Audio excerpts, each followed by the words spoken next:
वहाँ पाल लोग कथा कहते हैं कि नहीं? हाँ कहते हैं पाल लोग कहते हैं पाल लोग कहते हैं कथा। तो हम ये कह रहे हैं कथा खाली ब्राह्मण कह सकते हैं कि सब कह सकते हैं? ब्राह्मण जिसका ज्ञान है वो सब कह सकते हैं। ज्ञान है तो सब कह सकते हैं। ज्ञान ही एक ज्ञान है, सब कह सकते हैं। जिसको ज्ञान है वो सब कह सकते हैं।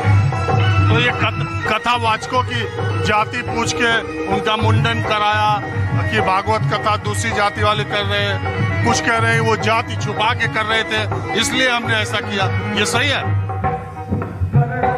देखो ज्ञान में तो कोई वो नहीं है, कोई भी कथा कह सकता है।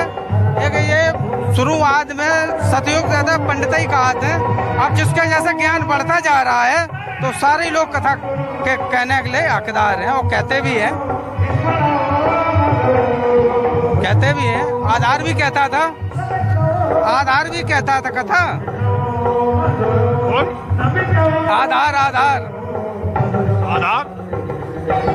एक हमारे यहाँ फेमस आधार था जो ये भागवत और ये आला की सुनाई और मैंने 2-4 ये कर रखी थी, तो उसने भी कथा कही है।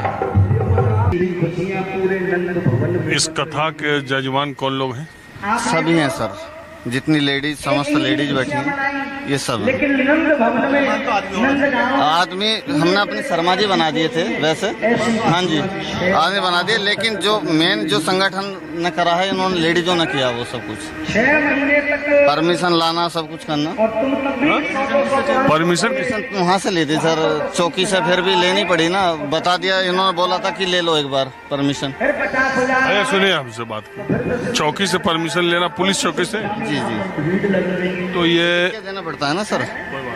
तो ये पंडित जी के बारे में, भगवताचार्य जी के बारे में आपने पता किया? आपको कोई इससे मतलब था कि ये किस जाति के हैं, किस बिरादरी के हैं, इनका आधार कार्ड देख लिया या नहीं देख लिया या? नहीं सर, हमने ऐसा कुछ नहीं देखा, हमने इनकी कथा सुनी, सिर्फ कथा सुनी, इनसे प्रभावित हुए आप? प्रभावित हुए और इन्होंने कहा कि मैं कथा करूंगा बेगिजोड़ में, तो आमंत्रित कर दिए। आपको इससे फर्क पड़ता है कि कथावाचक किस जाति का है, किस बिरादरी का है? नहीं सर, इससे कोई फर्क नहीं पड़ता, इससे कोई फर्क नहीं पड़ता। भाई अगर भगवान का नाम ले रहा है तो हिंदू